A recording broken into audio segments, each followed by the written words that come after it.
আপনি রাস্তায় হাঁটছেন বানরের মূর্তি নিয়ে, বানরের সাথে আপনার কি সম্পর্ক? বানরের সাথে বাঙালি সংস্কৃতির কি সম্পর্ক? আমরা কি বানর থেকে আসছি? তাহলে বানরের মূর্তি আমি হাটে নিয়ে হাঁটবো কেন? বানর থেকে আসছে কারা? ওই যে শনিবারে যারা মাছ ধরতে নিষেধ করা হয়েছিল তারপরেও মাছ ধরেছে, আল্লাহ পাক বলছেন ওদেরকে বানর বানিয়ে দিয়েছে। জানেন না এটা? পড়েন, পড়াশোনা করেন। পড়াশোনা না করলে আমার সব কথা বুঝতে পারবেন না হয়তোবা। যদি বুঝতে না পারেন আরো একবার লেকচার শুনেন, রিপিটেড শুনেন, তারপরে আবার চেক করেন, ক্রস চেক করেন। একটা প্রজন্মকে আল্লাহ বানর বানিয়ে দিয়েছিলেন, কোরআনে দলিল আছে। আমরা কি সেই প্রজন্ম? তাহলে বানরের মূর্তি নিয়ে রাস্তায় হাঁটবো কেন? কেন আপনি পেঁচার সাথে আপনার কি সম্পর্ক? পেঁচা কি আমার ভাগ্যের প্রতীক? হাত থেকে যদি কিছু পড়ে যায়, আমাদের অনেকে বলে যে একটু বসে যান, অমঙ্গল হতে পারে। চিরুনি পড়ে গেলে বলে যে মেহমান আসতে পারে। বিড়াল সামন দিয়ে চলে গেলে বলে একটু বসে যায়, অমঙ্গল হতে পারে। ইসলাম কি বলছে জানেন? যখনই মনের মধ্যে কোনো কুলক্ষণ আসবে আপনি পড়বেন আল্লাহুম্মা লা তায়রা ইল্লা তায়রুক ওয়ালা খায়রা ইল্লা খায়রুক ওয়ালা ইলাহা গায়রুক। মানে আল্লাহ আপনার দেয়া কল্যাণ ছাড়া কোনো কল্যাণ নাই, আপনার দেয়া অকল্যাণ ছাড়া কোনো অকল্যাণও নাই, আপনি ছাড়া কোনো ইলাহ নাই। এই হলো মুসলমানের আকীদা। তো এখানে পেঁচার সাথে আপনার সংস্কৃতি কি সম্পর্ক? পেঁচা অমঙ্গলের লক্ষণ। তো এগুলো কি শুরু করেছি আমরা? যে কোনো একটা বিষয় নিয়ে যদি আলোচনা করতে চান আসেন, বসেন, আমরা বসি, আলোচনা করি, সমাধানের পথ খুঁজি, প্রতিভাকে মূল্যায়ন করেন। ইউসুফ আলাইহিস সালাম বলেছিলেন যে আমি বিশ্বস্ত আস্থাভাজন, আমাকে এই খাজানার দায়িত্ব দেন। কে বলেছিল? ইউসুফ আলাইহিস সালাম। কখনো কখনো দায়িত্ব চেয়ে নেওয়া জায়েজ যখন দেখবেন দায়িত্ব নেয়ার যোগ্য কোনো মানুষ নাই। কিন্তু যে পদ্ধতিতে এখন মানুষ দায়িত্ব চাচ্ছে ওই পদ্ধতি তো ইসলাম সমর্থন করছে না। এখানে আপনি একজন ট্রান্সজেন্ডারকে দেখছেন মানুষের ঘরে ঘরে গিয়ে ভোট চাচ্ছে, একজন হিজড়াকে দেখছেন মানুষের ঘরে ঘরে গিয়ে ভোট চাচ্ছে, নারী থেকে পুরুষ হচ্ছে, পুরুষ থেকে নারী হচ্ছে।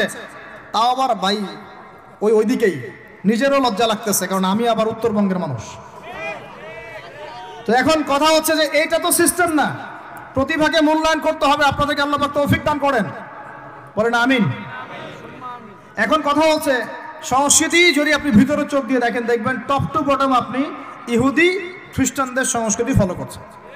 আপনার খাওয়া, আপনার রুচি, আপনার অভ্যাস, আপনার পছন্দ, আপনার বিয়ের অনুষ্ঠান, আপনার জন্মদিন, আপনার মায়ের ওই কি বার্ষিকী, বাবার ওই বার্ষিকী, যা যা করতেছেন সবকিছু কার অনুসরণ করতেছেন আপনারা?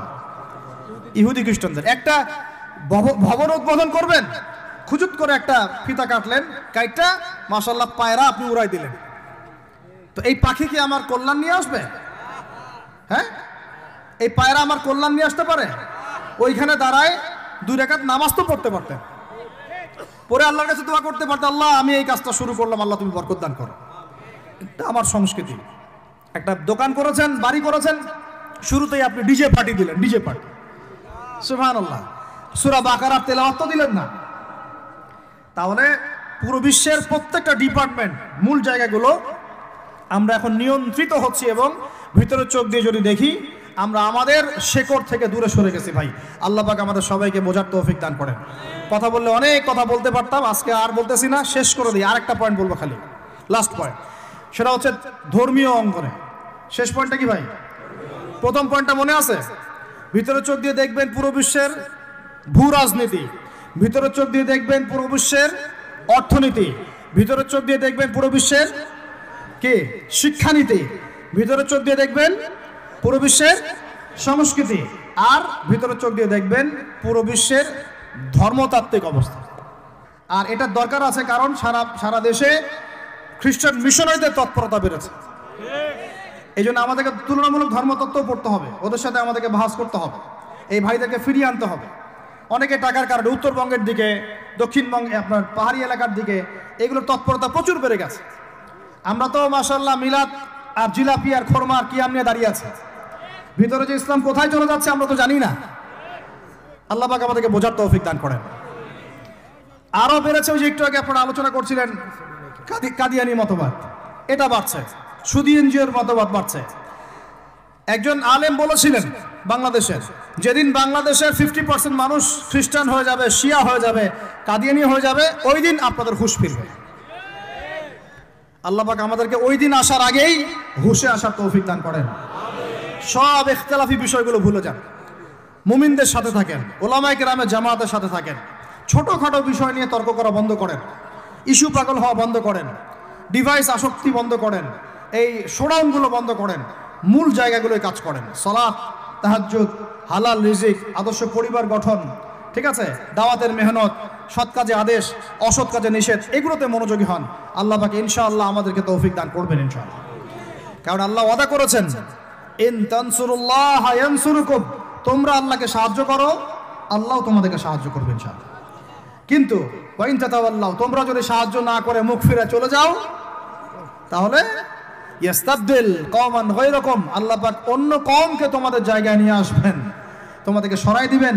সুম্মা লা ইয়াকুনু আমসালাকুম, তারা তোমাদের মতো অপদার্থ হবে না। নাউযুবিল্লাহ। আমরা চাই আল্লাহ যেন আমাদেরকে সরিয়ে না দিয়ে আমাদের দ্বারাই খেদমত নেন, আল্লাহ পাক কবুল করেন।